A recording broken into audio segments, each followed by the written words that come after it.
ഗുരു ബ്രഹ്മ ഗുരു വിഷ്ണു ഗുരുദേവോ മഹേശ്വര ഗുരു സാക്ഷാൽ പരബ്രഹ്മം തസ്മൈ ശ്രീ ഗുരുവേ നമഃ. ഓം നമോ ഭഗവതേ വാസുദേവായ. ഓം ശ്രീ ശ്രീ മഹാവതാർ ബാബാജി നമഃ. ഓം ശ്രീ ശ്രീ ലഹരി മഹാശായ നമഃ. ഓം ശ്രീ ശ്രീ യുക്തേശ്വരഗിരിദേവായ നമഃ. ഓം ശ്രീ ശ്രീ യോഹാനന്ദവനസായ നമഃ. ഓം ശ്രീ ശ്രീ ഗുരുഭ്യോ നമഃ. എല്ലാവർക്കും പുതുവത്സര ആശംസകൾ.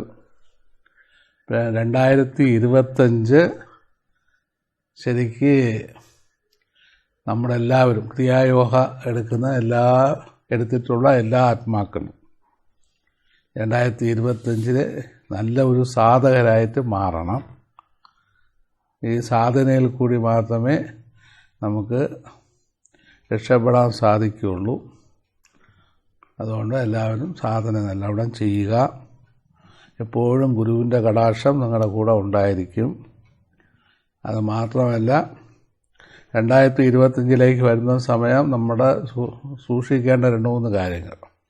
1, നിരന്തരമായ സാധന. 2, മറ്റുള്ളവരെ കുറിച്ചുള്ള ചിന്തകളൊക്കെ എടുത്ത് ദൂരെ കളയുക. സ്വയം ആ സെൽഫിഷ് മോട്ടീവിൽ നമ്മുടെ ലൈഫിനെ കൊണ്ടുവരാൻ നോക്കണം. 3-ാമതായിട്ട് എപ്പോഴും ഗുരുഭക്തി ഉണ്ടായിരിക്കണം. 4-ാമതായിട്ട് പൂർണ്ണമായിട്ട് സത്യം ചെയ്യണം. മനസ്സിനകത്തൊരു സത്യം ചെയ്യണം. കാരണം എന്തായാലും ഈ ജന്മം ഞാൻ ആത്മീയത്തിൻ്റെ ഹയസ്റ്റ് ലെവലിൽ എത്തുന്നുള്ള ഒരു സത്യം നമ്മൾ ഉള്ളിൽ കൊടുക്കുക. വെളിയിലൊന്നും പറയേണ്ട ആവശ്യമില്ല, ഉള്ളിൽ കൊടുത്താൽ മതി. എന്നിട്ട് അതിനു വേണ്ടി ഹൈ ലെവൽ സാധന ചെയ്യുക. അല്ലാതെ നമ്മുടെ ജന്മങ്ങളെ വീണ്ടും വീണ്ടും പാഴാക്കരുത്. അത് മാത്രമല്ല, ജനുവരി തൊട്ട് ഞാനും നിങ്ങൾക്ക് വേണ്ടി ഞാൻ ഹൈ ലെവൽ സാധനയും എൻ്റെ മൗനദീക്ഷയിലേക്ക് ഞാൻ യാത്ര ചെയ്യുകയാണ്.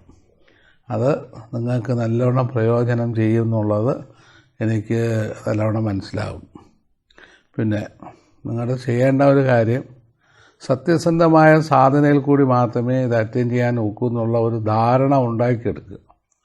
ആ ഉണ്ടാക്കിയെടുത്തു കഴിഞ്ഞാൽ തീർച്ചയായിട്ടും നിങ്ങൾക്ക് ഈ 2025 പൂർണ്ണ ഈശ്വരൻ എന്താണെന്നുള്ള ബോധം നിങ്ങൾക്ക് മനസ്സിലാക്കുകയും അനുഭവിക്കുകയും ചെയ്യുമെന്ന വിശ്വാസത്തോടു കൂടി ഈ പുതിയ വർഷത്തിന് നമ്മൾ എന്ത് ചെയ്യണം? നമ്മൾ സ്വാഗതം ചെയ്യാം.